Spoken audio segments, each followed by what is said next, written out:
కాకినాడ మీద ఇక రోజు కథనాలు వస్తుంటే తాజాగా వచ్చినటువంటి సాక్షి కథనం ఆ ఓడ మనోళ్ళదే వదిలేయండి, బ్రోకెన్ రైస్లో పీడిఎస్ బియ్యం ఎందుకు కలుస్తాయి, తనిఖీలు చేసి నిర్ధారించాల్సిందే ఉంటుంది, ఓడ పోర్టులో నిలిచిపోయి చాలా రోజులైంది, తక్షణం ఎగుమతికి అనుమతులు ఇచ్చి ఓడను వదిలేయండి అంటూ 3 వారాలుగా కాకినాడ పోర్టులో నిలిపేసిన నౌకకు కూటమి నేతలు ఆగమేఘాల మీద అనుమతులు ఇచ్చేశారు.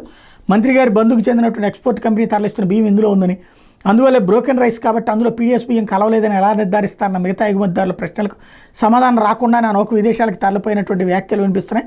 మరోపక్క మంత్రి బంధువుల కన్సైన్మెంట్లో ఉండటంతో బ్రోకెన్ రైస్ అంటూ కాకినాడ నుండి పున్నీ నౌకని పంపించేశారు. ఆఫ్రికా ఖండంలో డక్కర్ దేశానికి కాకినాడ పోర్టు నుంచి 40,000 మెట్రిక్ టన్ను బ్రోకెన్ రైస్ ఎగుమతికి ఇటీవల కేంద్రం అనుమతి ఇచ్చింది. ఎగుమతి హక్కులను Pattabhi Agros, KS resources, Muralimohan, Satyam, Balaji rice exporters private limited దక్కించుకున్నాయి. డక్కర్కి బ్రోకెన్ రైస్ ఎగుమతి కోసం ఎంవిక్యూ పున్నీ నౌక గత నెల 25న కాకినాడ వచ్చింది. అదే సమయానికి కాకినాడ పోర్టులో ఉన్న స్టెల్లా L1 పనామా నౌకలో పీడిఎస్ బియ్యం మీద రాద్ధాంతం మొదలైంది. ఈ నౌకను పోర్టులో నిలిపేశారు.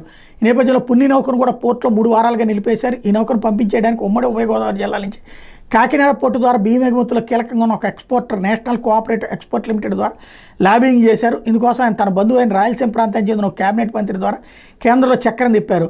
సహజంగా రా రైస్ లేదా బ్రోకెన్ రైస్లో పోర్టిఫైడ్ రైస్లోని క్యార్నల్స్ పేదలకు పంపిణీ చేసి బియ్యంలో పౌష్టికారం కలిపే ప్రక్రియ 1% అనుమతిస్తారు. అంతకు మించి ఉంటే 6A కేసు అవుతుంది. డక్కర్ దేశానికి ఎగుమతికి సిద్ధం చేసిన బ్రోకెన్ రైస్లో పీడిఎస్ కలిసి ఉండొచ్చు అనే అనుమానంతో కొన్ని రోజులు నిలిపేశారు. అయితే నౌకలో తనిఖీలు లేకుండా అనుమతులు ఇవ్వడం పలు సందేహాలకు తావిస్తుంది.